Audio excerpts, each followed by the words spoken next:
வணக்கம். இன்றைய முக்கிய செய்திகள்.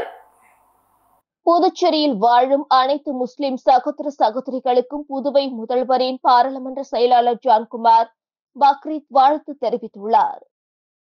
இது தொடர்பாக அவர் வெளியிட்டுள்ள வாழ்த்து செய்தியில், பக்ரீத் திருநாள் என்னும் ஹஜ் பெரு விழா கொண்டாடும் அனைத்து முஸ்லிம் சகோதர சகோதரிகளுக்கும் பாரதிய ஜனதா கட்சி சார்பில் நல்வாழ்த்துக்களை தெரிவித்துக் கொள்வதில் பெருமகிழ்ச்சி அடைகிறேன். உலக முஸ்லிம் மக்கள் அனைவராலும் கொண்டாடப்படும் இந்நாள் ஒரு தியாக திருநாளாகும். இறை நம்பிக்கை மற்றும் தியாகத்திற்கும் நினைவு கூறும் நாளாகும். தனது உழைப்பின் மூலம் ஈட்டும் பொருள் செல்வத்தை முழுவதும் தானே அனுபவிக்காமல் வேண்டியவர்களுக்கும் ஏழைகளுக்கும் பகிர்ந்தளிக்க வேண்டும் என்ற உன்னத தத்துவத்தை உலகிற்கு உணர்த்தும் ஈகை திருநாளாகும். இந்நன்னாளில் அனைத்து நலங்களும் பெற்று வளமோடு வாழ முஸ்லிம் சமுதாய மக்களுக்கு எனது மனமார்ந்த இனிய நல்வாழ்த்துக்களை மீண்டும் தெரிவித்துக் கொள்கிறேன் என்று அவர் கூறியுள்ளார். ஒதியம்பட்டு ஸ்ரீ முத்துமாரியம்மன் ஆலய அஷ்டபந்தன மகா கும்பாபிஷேக விழாவில் திரளான பக்தர்கள் கலந்து கொண்டு சுவாமி தரிசனம் செய்தனர். வில்லியனூர் கொம்யூன் ஒதியம்பட்டு பகுதியில் அமைந்துள்ள அருள்மிகு ஸ்ரீ முத்துமாரியம்மன் ஆலய அஷ்டபந்தன மகா கும்பாபிஷேக விழா கடந்த திங்கட்கிழமை கணபதி ஹோமத்துடன் தொடங்கியது. அதனைத் தொடர்ந்து இன்று வெள்ளிக்கிழமை காலை முக்கிய நிகழ்வாக அருள்மிகு ஸ்ரீ விநாயகர், ஸ்ரீ முத்துமாரியம்மன், ஸ்ரீ பிடாரியம்மன் ஆலயம் அஷ்டபந்தன மகா கும்பாபிஷேகம் சட்டமன்ற எதிர்க்கட்சித் தலைவர் சிவா முன்னிலையில் வெகு சிறப்பாக நடைபெற்றது. தொடர்ந்து சுவாமிக்கு மகா தீபார்த்தனை காண்பிக்கப்பட்டது. இதில் ஆலய நிர்வாகத்தினர், ஊர் பொதுமக்கள், பக்தர்கள் என திரளானோர் கலந்து கொண்டு சுவாமி தரிசனம் செய்தனர். நிகழ்ச்சிக்கான ஏற்பாட்டினை கோவில் நிர்வாக அதிகாரி, திருப்பணிக்குழு மற்றும் ஒதியம்பட்டு ஊர் பொதுமக்கள் வெகு சிறப்பான முறையில் செய்து வருகின்றனர். புதுச்சேரி நாட்டியாலயா சாஸ்திரியாலயா இசை மற்றும் நடன பள்ளியின் சார்பில் 6வது பரதநாட்டிய அரங்கேற்று விழா கம்பன் கலையரங்கில் நடைபெற்றது. இதில் முதலமைச்சர் ரங்கசாமி சிறப்பு விருந்தினராக கலந்து கொண்டு மாணவிகளுக்கு சான்றிதழ் வழங்கி பாராட்டினார். புதுச்சேரி நாட்டிய சாஸ்திராலயா இசை மற்றும் நடன பள்ளியின் ஆசிரியர்கள் குரு உமா ரமேஷ் மற்றும் குரு மாதவி ஜெயபிரகாஷ் நடத்தும் 6வது அரங்கேற்று விழா கம்பன் கலையரங்கில் நடைபெற்றது. விழாவில் சிறப்பு விருந்தினராக புதுச்சேரி முதலமைச்சர் ரங்கசாமி கலந்து கொண்டு அரங்கேற்றத்தில் நடனமாடி 9 மாணவிகளை பாராட்டி சான்றிதழ் வழங்கினார். இவ்விழாவில் கலைமாமணி ஜெயஸ்ரீ நாராயணன், கலைமாமணி விசித்ரா பாலிகண்டி, குரு எஸ்தர் பிரதீபா மற்றும் வழக்கறிஞர் ராம் முனுசாமி ஆகியோர் கலந்து கொண்டு குத்துவிளக்கேற்றி விழாவை துவக்கி வைத்தனர். மேலும் இசை மற்றும் பரதநாட்டியம் பாரம்பரியம் மாறாமல் பரதநாட்டியத்திற்கு உண்டான முழு மார்க்கத்தையும் வழங்கிய 9 மாணவிகளின் அரங்கேற்றத்தை கண்டு களித்த சிறப்பு விருந்தினர்கள் மற்றும் பார்வையாளர்கள் அனைவரையும் வெகுவாக கவர்ந்தனர். புதுச்சேரி அருகே சாமி ஊர்வலத்தின் போது மின்சாரம் தாக்கி ஒருவர் உயிரிழந்தார். மேலும் 4 பேர் காயமடைந்துள்ளனர். புதுச்சேரி அருகே தமிழக பகுதியானது சின்ன இருசாம்பாளையம் கிராமத்தில் முத்துமாரியம்மன் ஆலயம் சடல் திருவிழா நடைபெற்று முடிந்தது. இதனைத் தொடர்ந்து நேற்றிரவு சாமி ஊர்வலம் நடைபெற்றது. 5 பேர் சேர்ந்து சுவாமியை ஊர்வலமாக தூக்கி சென்றனர். அப்பொழுது அப்பகுதியில் தாழ்வாக சென்ற மின்சார கம்பியில் உரசியது. இதில் சாமியை தூக்கி சென்ற 5 பேர் மீது மின்சாரம் தாக்கியது. இதில் புதுச்சேரி அரியங்குப்பம் மணவேலி பெரியார் நகரை சேர்ந்த கல்யமூர்த்தி மகன் கர்ணா சந்திரன் சம்பவ இடத்திலே உயிரிழந்தார். சின்ன இருசாம்பாளையம் பகுதியை சேர்ந்த சுப்பிரமணி மகன் சிவமணி, ஹரிகிருஷ்ணன் மகன் கண்ணன், பெருமாள் மகன் முருகையன் மற்றும் மணிகண்டன் மகன் ஸ்டீவேஷ் ஆகிய 4 பேரும் படுகாயம் அடைந்தனர். அருகில் இருந்தவர்கள் அவர்களை மீட்டு புதுச்சேரி ஜிப்மர் மருத்துவமனைக்கு அனுப்பி வைத்தனர். இது குறித்து தகவல் அறிந்த ரெட்டிச்சாவடி போலீசார் சம்பவ இடத்திற்கு சென்று கர்ணா சந்திரன் உடலை கைப்பற்றி பிரேத பரிசோதனைக்காக கடலூர் அரசு மருத்துவமனைக்கு அனுப்பி வைத்தனர். மேலும் இது குறித்து வழக்கு பதிவு செய்து விசாரணை நடத்தி வருகின்றனர். சுல்தான்பேட்டில் பக்ரீத் திருநாளை முன்னிட்டு இஸ்லாமியர்களின் சிறப்பு தொழுகை நடைபெற்றது. இதில் 1000க்கும் மேற்பட்ட இஸ்லாமியர்கள் கலந்து கொண்டனர். இஸ்லாமியர்களின் தியாக திருநாளாக பக்ரீத் பண்டிகை உலகம் முழுவதும் கடைபிடிக்கப்படுகிறது. இதையடுத்து புதுச்சேரி மாநிலம் சுல்தான்பேட் பகுதியில் சிறப்பு தொழுகை நடைபெற்றது. இதில் 1000க்கும் மேற்பட்ட இஸ்லாமியர்கள், ஆண்கள், பெண்கள் மற்றும் குழந்தைகள் என ஏராளமானோர் கலந்து கொண்டு சிறப்பு தொழுகையில் ஈடுபட்டனர். பின்னர் ஒருவருக்கொருவர் ஆறத் தழுவி பக்ரீத் திருநாள் வாழ்த்துக்களை கூறி அன்பை பரிமாறிக்கொண்டனர். உலகில் உள்ள அனைத்து தரப்பு மக்களும் சகிப்பு தன்மையோடும் விட்டுக் கொடுக்கும் மனப்பான்மையோடும் சகோதரத்தோடு நீண்ட அன்பை பெற்று வாழ வேண்டும் என்று அவர்கள் வலியுறுத்தினர்.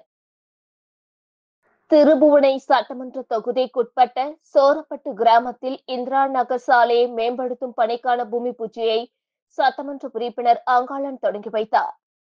புதுச்சேரி மாநிலம் மண்ணாடிப்பட்டு கொம்யூன் திருபுவனை சட்டமன்ற தொகுதிக்குட்பட்ட சோரப்பட்டு கிராமத்தில் இந்திரா நகர் சாலையை மேம்படுத்தும் பணிக்கு புதுச்சேரி பொதுப்பணித்துறையினரால் திட்டம் தயாரிக்கப்பட்டு அரசாணை பெறப்பட்டு ரூபாய் 18,08,000 மதிப்பீட்டில் பூமி பூஜை நிகழ்ச்சி இன்று நடைபெற்றது.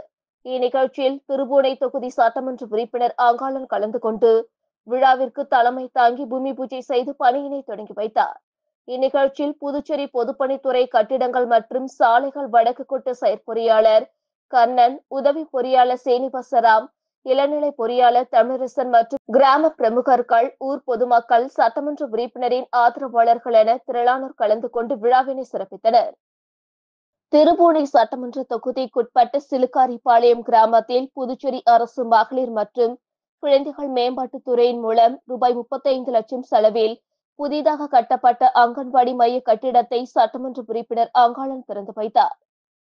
திருபுவனை சட்டமன்ற தொகுதிக்குட்பட்ட சிலுக்காரிபாளையம் கிராமத்தில் புதுச்சேரி அரசு மகளிர் மற்றும் குழந்தைகள் மேம்பாட்டுத் துறையின் மூலம் ரூபாய் 35 லட்சம் செலவில் புதிதாக கட்டப்பட்ட அங்கன்வாடி மைய கட்டிட திறப்பு விழா நேற்று நடைபெற்றது. புதுச்சேரி பொதுப்பணித்துறையின் சார்பில் சிலுக்காரிபாளையம் கிராமத்தில் ஏற்கனவே இருந்த பழைய அங்கன்வாடி மைய கட்டிடம் இடித்து அகற்றப்பட்டு ரூபாய் 35 லட்சம் செலவில் புதிய அங்கன்வாடி மைய கட்டிட கட்டுமான பணி கடந்த ஜனவரி மாதம் 27ஆம் தேதி தொடங்கியது.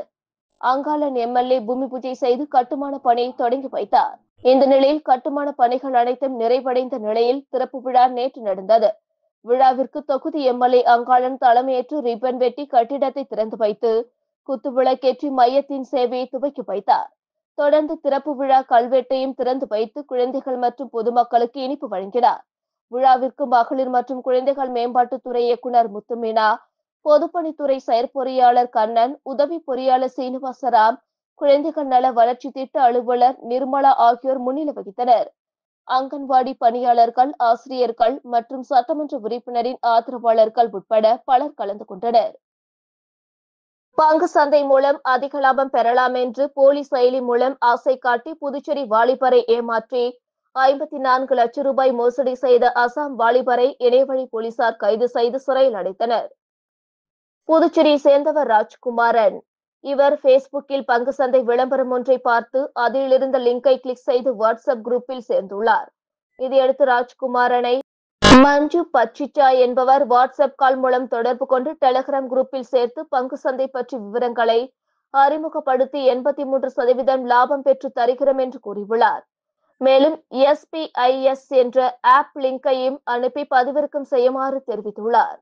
அதனை உண்மை என நம்பிய ராஜ்குமாரன் ரூபாய் 54,42,500 ரூபாய் பணத்தை முதலீடு செய்துள்ளார். இதையடுத்து அவர் பதிவிறக்கம் செய்த ஆப்பில் லாபம் சேர்த்து ரூபாய் 96,03,669 இருப்பதாக காட்டியுள்ளது. அந்த பணத்தை ராஜ்குமாரன் எடுக்க முயன்ற போது முடியவில்லை. விசாரித்த போது அது போலி பங்கு சந்தை என்பது தெரிந்தது. அதிர்ச்சி அடைந்த ராஜ்குமாரன் உடனடியாக இது குறித்து புதுச்சேரி இணையவழி காவல் நிலையத்தில் புகார் அளித்தார்.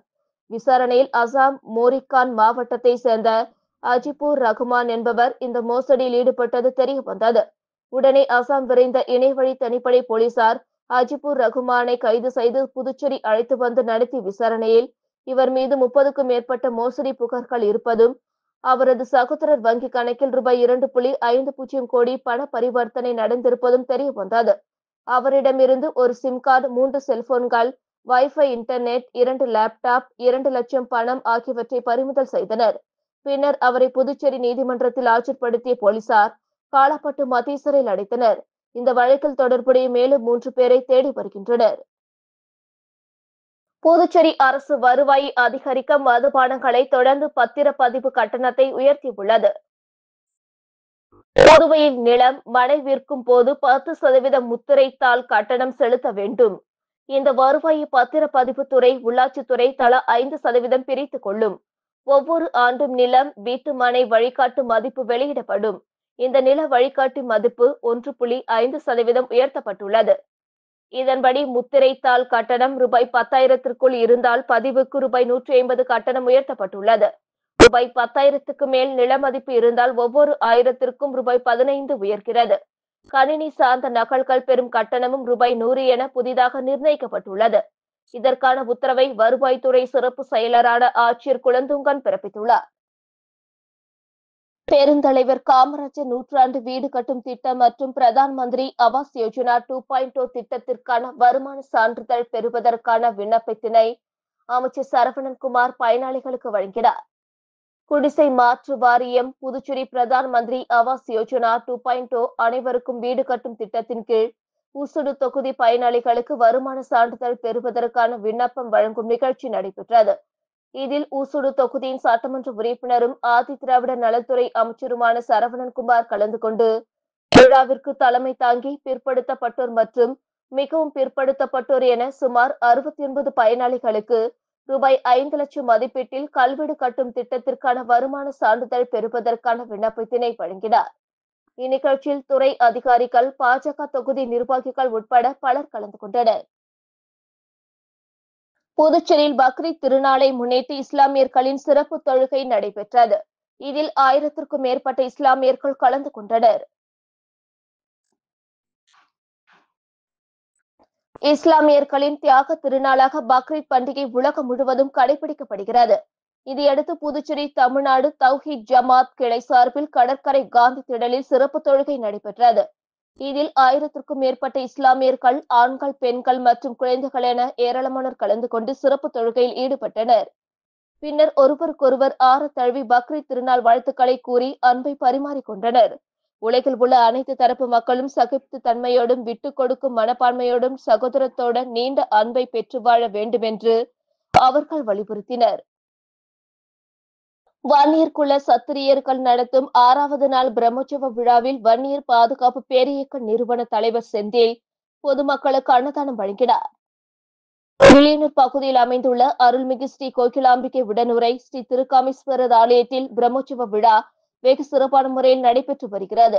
இதில் வன்னியர் குல சத்திரியர்கள் நடத்தும் 6ஆம் நாள் திருவிழா வெகு சிறப்பான முறையில் நடைபெற்றது.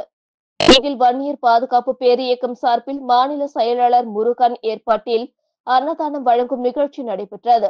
இதில் வன்னியர் பாதுகாப்பு பேரியக்க நிறுவன தலைவர் செந்தில் கலந்து கொண்டு விழாவிற்கு தலைமை தாங்கி பொதுமக்களுக்கு அன்னதானம் வழங்கி நிகழ்ச்சியை தொடங்கி வைத்தார். விழாவில் வில்லியனூர் மற்றும் மங்களம் தொகுதி நிர்வாகிகள் உட்பட பலர் கலந்து கொண்டனர். நிகழ்ச்சிக்கான ஏற்பாட்டினை வன்னியர் பாதுகாப்பு பேரியக்க மாநில செயலாளர் முருகன் தலைமையில் ஆதரவாளர்கள் சிறப்பான முறையில் செய்திருந்தனர். இத்துடன் செய்திகள் நிறைவடைந்தன. வணக்கம்.